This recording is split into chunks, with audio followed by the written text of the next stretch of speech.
Hello, freak bitches. Hello, and welcome to another episode of A.I JRE. Today we have probably our most recognizable guest, a man who needs no introduction, Mr. Eminem. Thanks for the great introduction, Joe. I'm glad we finally got a chance to do this.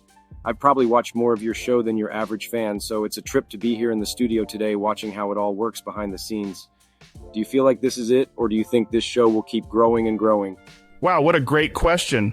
Honestly, if it were to fall off and I had 0 viewers and made no money, I'd still sit here interviewing people, so I couldn't care less whether it grew or ceased to exist. I will say this, though. Without this show, I would have too much free time. I'd probably end up doing DMT 6 times a day every day till I lost my mind. That's crazy. Let me tell you an insane fact that most, if not everyone, doesn't know. My album, The Eminem Show, was pretty much given to me by the DMT elves. I would be in the studio high as a kite, and I would smoke a little DMT, and boom, I'm surrounded by these elf-like entities. And they are all rapping to me.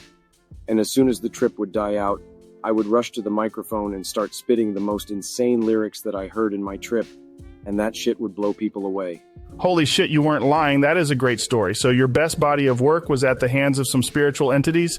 Absolutely insane. I always imagined you sitting there Googling best lyrics that rappers haven't used yet and just changing it to suit your style. But that's way better.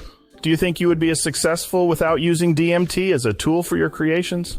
The crazy thing is, in my first couple of albums, I used to use crack as my vice, but that started to affect my home life as much as my social life, so I nipped that in the bud.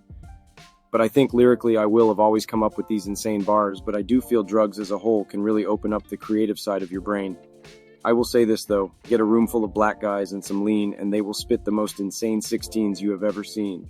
Wow, that was crazy. I'm so high right now. It genuinely sounded like you were rapping to me. Lean 16s like you ever seen or something like that. Is that just a common thing for you, Eminem, where you talk and people just assume you're rapping, or is that just the drugs fucking with me? Joe, I'd be lying if I said you were the first person to ask me that. But all I can say is if you stick Michael Jordan on the bench, he's still going to score a three-pointer. So for me, it's just natural to flow words together. But sometimes it's more noticeable than others. That's an interesting trait. Let me give this rap thing a try. Yo, yo, yo, it's me, Joe. Joe. My name's Joe Rogan, and I don't have a slogan, but if I did, it would be Don't Fight with Logan, as in the Wolverine, not that fake WWE asshole. Anyway, I guess rap just isn't for me. I'll stick to stand-up comedy. But, Em, let's get one last thing out the way. Have you any interest in trying out a different genre of music like your good friend MGK? First of all, Joe, you must be high as a kite to even suggest that me and MGK are buddies. I'm the reason he swapped genres. He came at me with the weakest diss track ever, and I sent his ass packing to another genre. But to answer your question, Joe, I was thinking about transitioning to country or folk music, as that's my real calling. I think I'll call myself something witty like Country Boy Marshall or Cowboy Mathers. I haven't really put much thought into it, but I will probably be releasing an album come 2024. Wait. Did you say Cowboy Mathers? That shit is hilarious. Please call yourself Cowboy Mathers. I think you scrap this whole Eminem identity right now and start calling yourself Cowboy Mathers from here on out. That's what I would do. I think you're right, Joe. I think I've been scared to open myself up to the idea of being Cowboy Mathers. When you've been Eminem for as long as I have, you start to lose that what made you Eminem in the first place. Every day I would find myself slowly losing parts of M and gaining more of Cowboy Mathers. It's inevitable that I become Cowboy Mathers eventually, so I may as well embody him sooner rather than later. Do you know what it is, Joe? You can call me Cowboy Mathers whenever you like. Yes, Cowboy Mathers. Wow, it feels rejuvenating. I feel like a new person. I feel like I've finally become the man I always wanted to be. Thanks, Joe. Thanks a lot. Shit, I think I'm gonna have to bounce. I've got too many people I need to call and tell them this great news. Oh my God, this is exciting.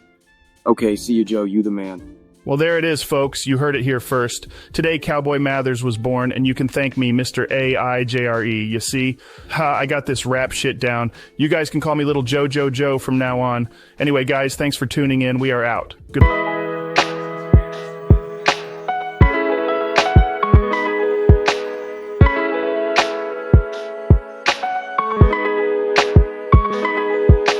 Cowboy Mathers.